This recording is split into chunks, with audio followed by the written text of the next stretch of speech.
कि हे गुरुदेव, ऐसा कहा जाता है कि गर्भ में शिशु है तो जो उसकी माता देखती है सुनती है वैसे उस शिशु में आ जाते हैं, तो क्या यह सही है?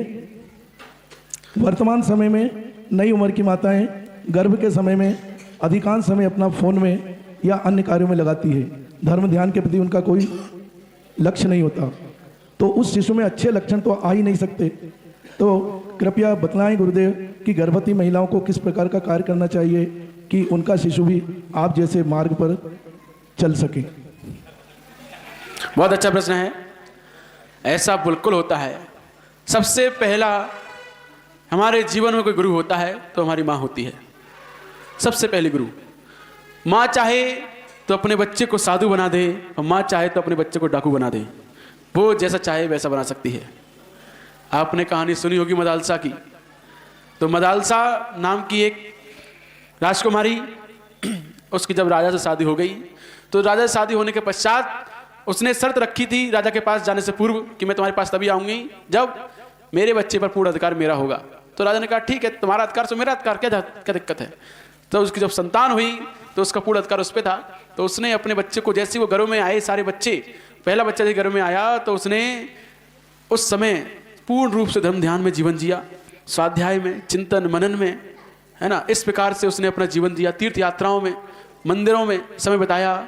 और जब वो उसका जन्म हुआ, जन्म होने के पश्चात जब उसे दुग्धपान कराती थी तब भी उसे लोरियां सुनाती थी, है ना। सिद्धोसी बुद्धोसी निरंजनोसी, तू शुद्ध है बेटा, तू बुद्ध है, तू निरंजन है, तुझे आत्म कल्याण करना है, तुझे इस संसार में नहीं फंसना है, तुझे महावीर बनना है। ऐसी लोरियां सुनाती थी वो। तो उसका प्रभाव क्या हुआ? उसका प्रभाव ये हुआ कि जैसे ही वो बालक 8 वर्ष का हुआ वन की ओर बिहार कर गया, मुनि बन गया। और ऐसे उसके एक नहीं, ऐसे उसके और 8 पुत्र हुए। वो 8 के 8 वर्ष में ही मुनि बन गए, वन में चले गए। धन्य। जब राजा ने कहा कि भाई अपने सारे पुत्र मुनि बन गए, सब चले गए जंगल में, वंश कैसे चलेगा, राजपाट कौन संभालेगा? तो रानी ने कहा चिंता मत करो, माँ के दूध में वो ताकत है कि वो चाहे जो कुछ बना सकती है अपने बेटे को। अब जो अगला बेटा, अगली संतान होगी, वो तुम उससे लाख बार कहना कि अपने भाइयों के पास जंगल में चले जाओ, वो नहीं जाएगी।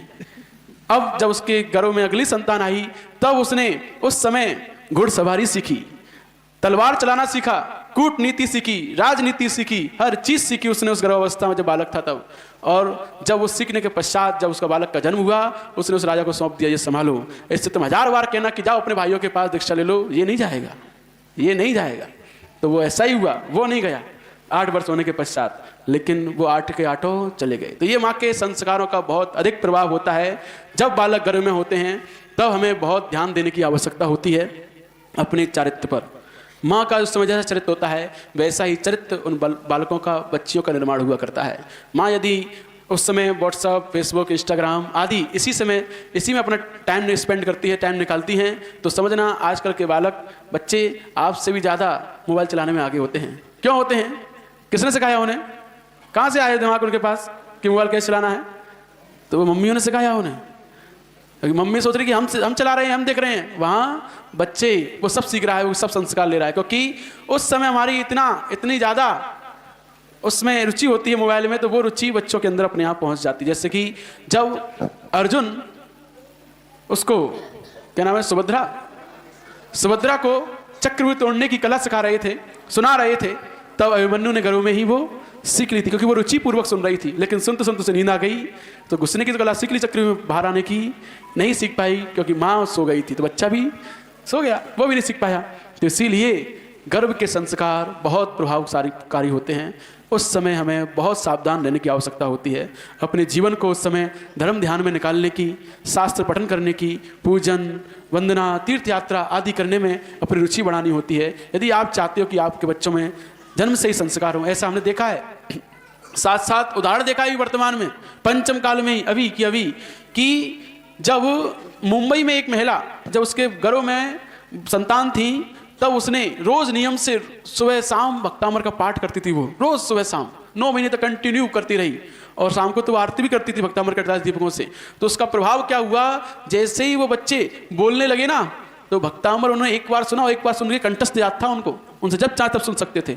ये प्रभाव गर्भ के संस्कार का था। पूछा गया कि इतनी छोटी सी उम्र में जब इन्हें हिंदी पढ़ना नहीं आती है, संस्कृत के वक्तामर 48 छंद कंठस्थ याद कैसे हैं? तो उन्होंने बताया कि जब ये गर्भ में थे तो मैं रोज पाठ किया करती थी सुबह शाम, ये उसका प्रभाव है। तो ये गर्भ के संस्कार का प्रभाव बच्चों पर पड़ता ही है, इसीलिए उस वक्त सावधान रहने की बहुत आवश्यकता माता को होती है। उस समय माहौल उसके सामने घर वालों को बनाने की बहुत आवश्यकता होती है कि घर में ऐसा माहौल बने कि माता को कोई कलेश आदि मन में पैदा ना हो, जिससे कि बच्चों में भी संस्कार खराब कसाई के बने। माँ कलेश करेगी, गुस्सा करेगी, क्रोध करेगी तो बच्चे पैदा कैसे होंगे? ऐसे ही होंगे, क्रोध करने वाले, कलेश करने वाले। तो इसीलिए घर के लोगों का भी जिम्मेदारी है कि ऐसा वातावरण ना बनाए उस समय, और माता की जिम्मेदारी है कि उस समय वो किस प्रकार की अपनी चर्या बनाए जिससे कि उसके बच्चे संस्कारित हों। जन्म के साथ ही बड़े होने पर वो माता पिता की सेवा करने वाले हों, उनकी आज्ञा मानने वाले हो। वरना बहुत से माता पिता कहते हैं कि हमारे बच्चे हमारी सुनते ही नहीं है। काय क्यों सुनेंगे? तुम्हें संस्कार कौन से दिए हैं? तो इसीलिए तुम्हारी कैसे सुनेंगे? अभी छोटे छोटे से ही फिर भी नहीं सुनते हैं। कारण क्या है? कारण यही है कि तुमने अपने माता पिता की सुनी ही नहीं थी। जब वो गर्भ में थे उनकी सुनते ही नहीं थे, मानते नहीं थे, वही संस्कार उनके पास आए हैं।